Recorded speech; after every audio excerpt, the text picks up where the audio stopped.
A surprise from Verizon, a new $40 a month home internet replacement plan. Will it be available to RVers? Big accusations of fraud from a former Camping World employee, and is Walmart overnight parking going away? That plus I give you some additional thoughts on our recent experience getting kicked out of a resort in Montrose, Colorado. This is your latest in RV and camping news.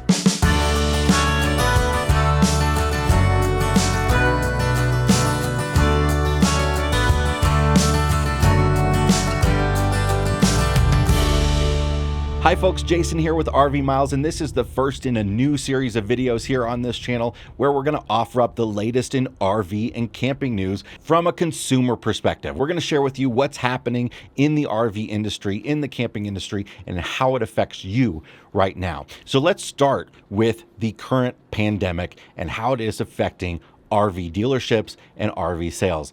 This, by all means, was supposed to be a terrible year for RV sales. The coronavirus changed all that. People are scared of airplanes. They don't want to stay in hotels. They still want to travel. They're buying RVs to the point where RV dealerships across the country that may have 300, 400, 500 RVs on their lots are reporting that they have a tenth of that available right now. Inventory is getting very scarce. And Elkhart, Indiana, where most of the RVs are manufactured, can't keep up. Most plants were shut down for quite a while and are still rebooting under new coronavirus restrictions, which is making manufacturing slower. In addition, there's a huge outbreak of the coronavirus in the Elkhart, Indiana area. So will the manufacturers be able to catch up to this demand?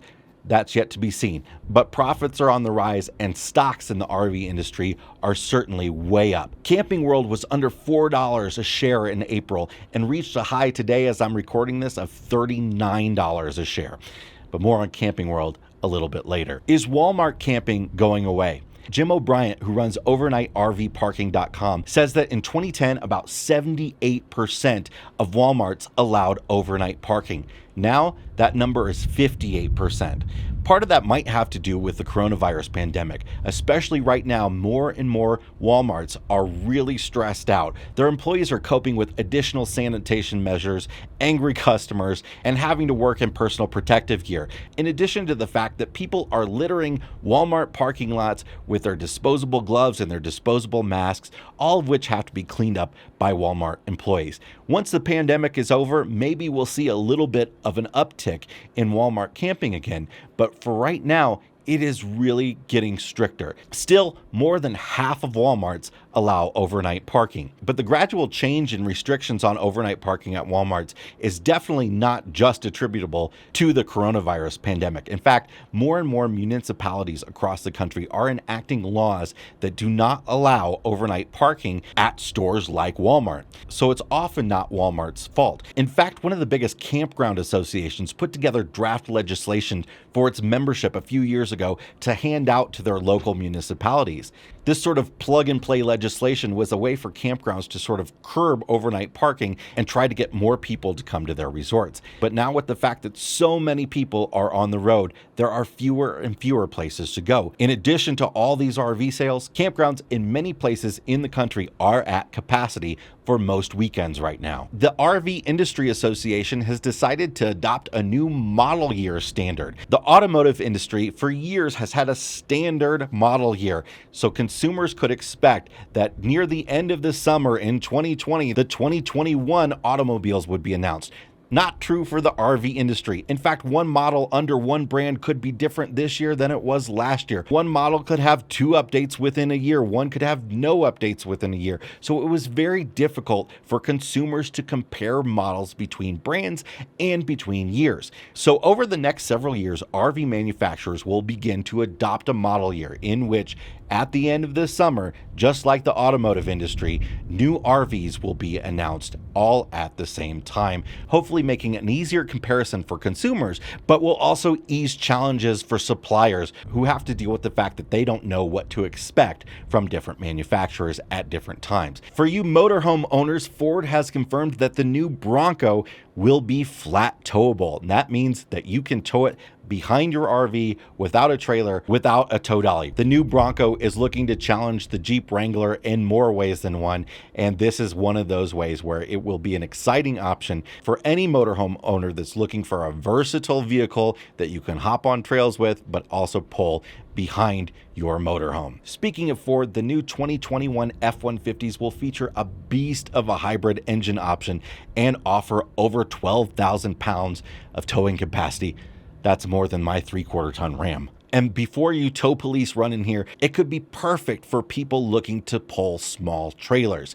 Imagine having the power of a gasoline engine to pull your trailer with, and when you unhitch at the campground and you're running around the national parks in the local area, you've got the fuel efficiency of that hybrid engine. The F-150 will also offer a built-in generator option at either 2,400 watts or a whopping 7,200 watts, where you can plug your trailer into a 30 amp connection with that 7,200 watt option and use the engine of your truck as your generator. So for those of you that don't boondock for long periods of time or don't often need a generator, you will be able to use your truck as your generator for a night or two at a time. It's going to use fuel from your gas tank, but it's there and it's an option, and I think it's a fantastic one. A former Camping World salesman at the New Braunfels, Texas location is accusing the company of fraud and perhaps bilking Thor Industries out of thousands of dollars. Lowell Unruh says that the New Braunfels Camping World terminated his employment within 24 hours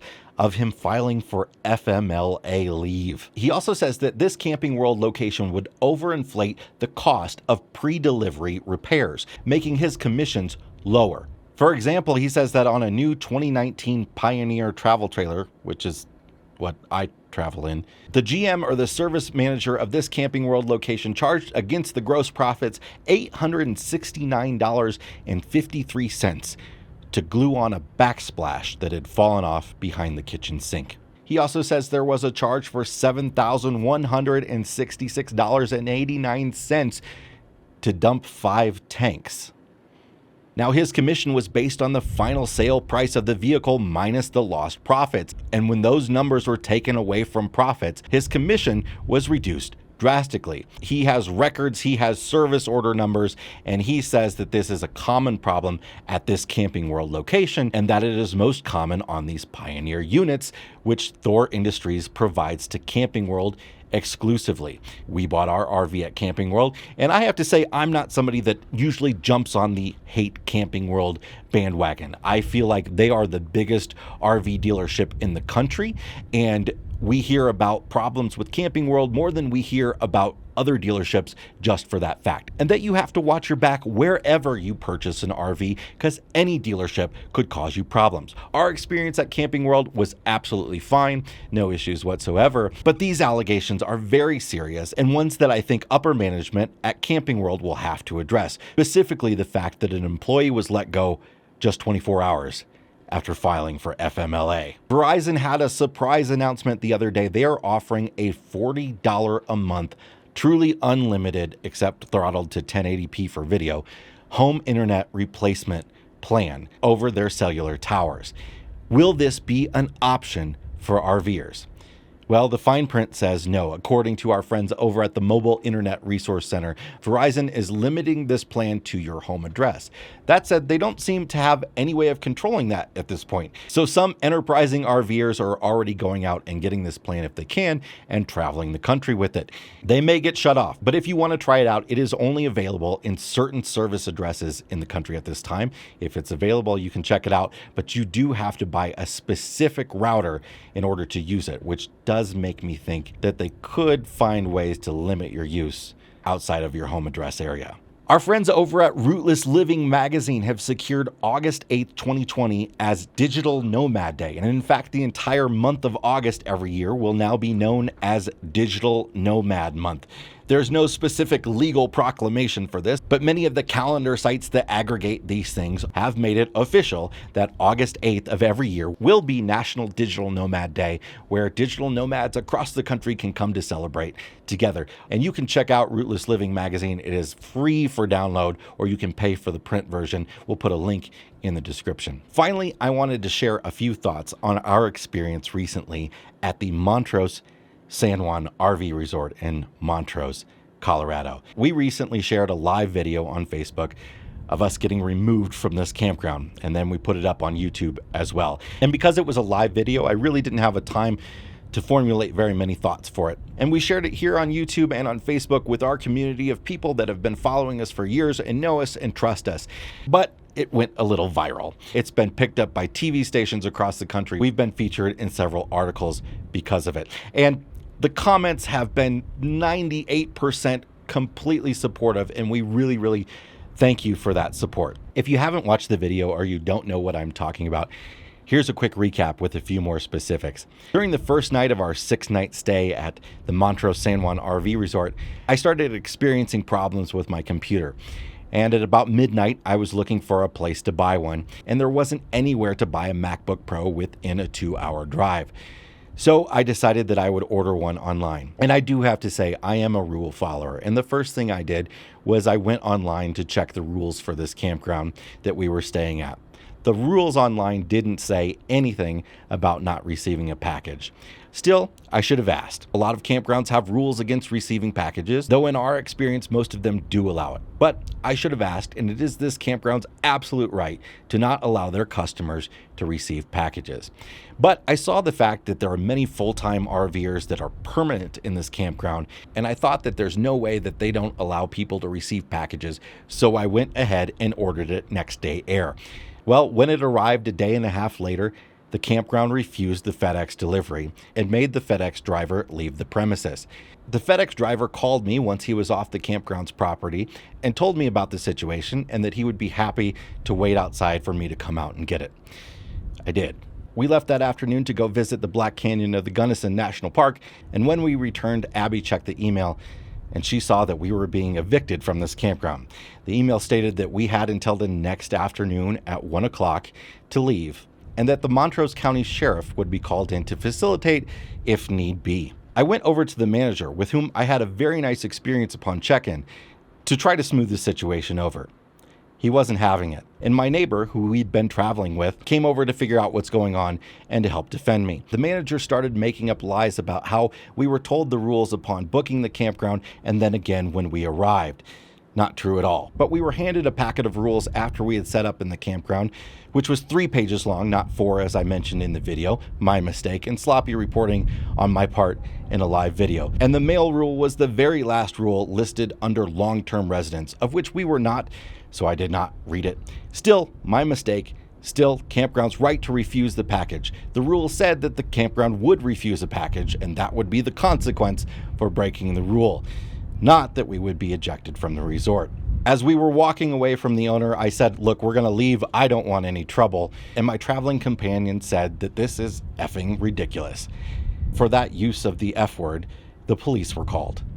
Honestly, we thought that when the police came out, maybe things would get smoothed over. They weren't, and the Montrose County Sheriff supervised our eviction from the park. In 4 years of travel, we have not experienced anything like this. And in fact, as we were packing up, a neighbor who had been there for a while came over to tell us that this was the 3rd time somebody had been ejected by the police in less than a month. I just want to take this moment to thank everybody who has been incredibly supportive in this situation, and to welcome all the new people to our channel here and let you know that we are all about the positivity in the RV community here. I also want to let you know that we're not asking anybody to do anything on our behalf. We especially hope that our friends over on campground review websites like Campendium will be allowed to keep the integrity of the reviews on their websites and not be flooded with reviews from people who did not experience this problem at this campground. We'll leave our personal reviews everywhere we can, but we're not asking you to review the campground for us. We're also not asking anybody to call the campground. We're not asking anybody to send packages to the campground, as some have suggested. And to the owners of this resort, we want to say, look, you guys have a very nice campground, and we were very happy with our visit up until this point. Many people we have talked to since this problem have reached out to us and said they've experienced versions of the same thing. We've talked to people who have been interested in buying this campground, who have declined because the business has been tarnished so poorly before our incident. If you read the reviews going back years, you know there have been many issues at this campground. And you know what? We booked this campground because the website says under new management. Clearly, It's not. So to you, the owners of the Montrose San Juan RV Resort, I say, you could be making a heck of a lot of money right now. Every campground we have gone to in Colorado has been completely booked over the last 2 months. Your campground was half full when we got there. Thanks for being here, everybody, and keep safely logging those RV miles. See you next time.